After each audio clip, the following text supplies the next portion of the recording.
Летото е во полнек, а исто така и летните гориштини. Една од најважните работи на која што секојдневно треба да внимаваме е хидратацијата. Денеска мој соговорник е Љупче Бубе Трајчев, нутриционист, хербалист и доктор по природна медицина. Бубе, здраво! И веднаш првото и најважно прашање што секогаш ни интересира во лето, како правилно да се хидрираме?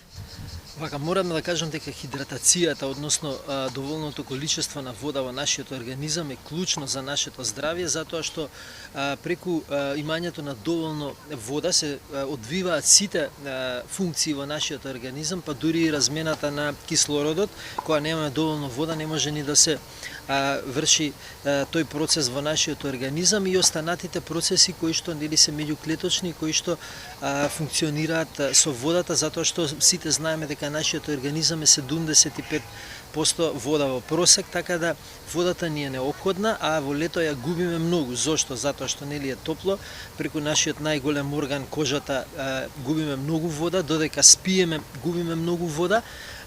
Значи најбитно е добро да се хидрираме, она што е најбитно е наутро да се хидрираме кога имаме изгубено таа вода, за да го направиме тој баланс тоа е многу битно посебно за оние луѓе кои што имаат хипертензија, за постарите личности, па и помладите во последно време, затоа што обично наутро се случуваат тие мозочни и срцеви удари поради густината на крвта и поради неможноста крвта нели да се стигне секаде каде што треба, и оние кои што имаат мало запушување во некоја артерија може да настане до тој проблем. Затоа е најбитно наутро да се, штом ќе се стане, веднаш да се хидрира телото за да биде спремно за сите предизвици во текот на денот и да се надокнади она кое што се изгубило преку спиењето во лето, каде што нели губиме многу повеќе течности, затоа што не сме покриени, спиеме со лесна облека, многу полесно испарува водата од нашето тело и температурата е многу поголема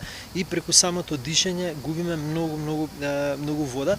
Затоа е многу битно да се хидрира телото наутро кога ќе станеме, никако прво кафе, затоа што кафето ќе излечи онаа вода која што веќе ја имаме во нашиот организам.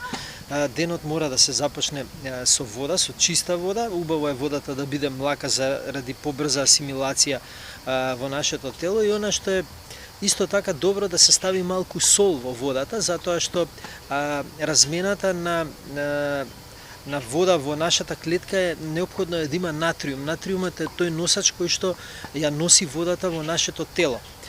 Доколку немаме натриум, не може водата само ќе помине и не може да се асимилира во нашата клетка, а за да нашата клетка па го земе натриумот, ја земе водата заедно со натриумот, треба да имаме калиум.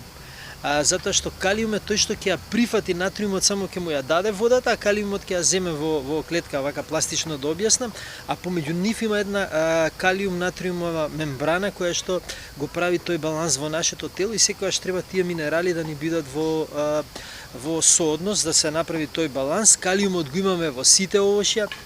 Сега патлижанот нели е тука познат доматот кој што содржи најмногу калиум, тука е бананата. Не за џабе бананите растат во најтоплите предели, затоа што на луѓето таму и треба најмногу хидратација. Со користење на бананата и со морето кое што е богато со натриум го прават тој баланс и затоа се не секогаш здрави, полни со енергија. Ние треба сами да го правиме тоа, да внесуваме сол, која што морска сол, преработената сол не е добра, затоа што многу од тие 92 минерали кои што ги содржи морската сол на начинот на рафинирање, баш оние микроелементи се отстрануваат и се додаваат алуминиум и други субстанции за да солта не се лепи. Така да јас препорачувам морска сол за најдобра хидратација или во водата или во самата уста неколку зрнца на онаа крупна морска сол под јазик неколку секунди, потоа полека да се испие во рок од 5 минути околу 750-800 мл вода. Така сме направиле одлична хидратација и водата стигнала онаму каде што треба. Истото можеме да го направиме со најдоброто овошје кое што прави хидратација, тоа е лубеницата, која што содржи исто така калиум. На неја да ставиме малку сол и така да изедеме, тоа е фантастичен начин на многу брза хидратација. Па затоа и порано во селата многу често јаделе лубиница во комбинација со сирење. Да, луѓето порано, ако направиме анализа на се што правеле се одлично без да знаат, без да имаат наука, без да имаат нутриционист, без да имаат микроскопи и квантни компјутери како што има сега, меѓутоа сето тоа се пренесувало од колено на колено и интуицијата на луѓето работела многу подобро, затоа што можам да кажам зошто е така, затоа што пиналната жлезда е била многу развиена, затоа што не били изложени нели на зрачења, били изложени на сонце, наутро, навечер кога работеле, кога тоа било. Така да нив ги следел тој животински инстинкт и правеле се како што треба и функционирало. Ние сега се водиме на наука, меѓутоа и таа наука која што имаме и тие податоци кои што ги имаме во моментот не е најголем дел од луѓето жал не ги практикуваат и доаѓаат во состојби кои што не се добри за нивното здравје.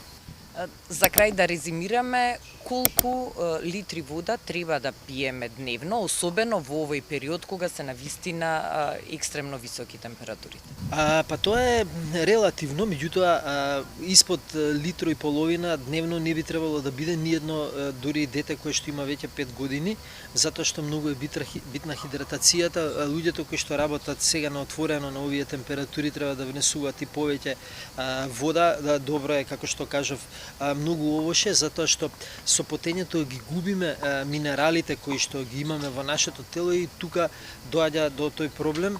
Може да се користат и електролити, оние кои што се во аптека, подобро тие доколку некој не конзумира овоше, отколку ништо, па да настане длабока дехидратација на организмот, која што е исто така опасна и може да доведе до пореметување нели на бубрезите и на црниот дроб и на останатите органи. Ти благодарам многу за советите и се гледаме наскоро повторно со нови корисни, убави, практични и здрави совети за нашите гледачи. Благодарам на поканата, во секое време сум тука за вас.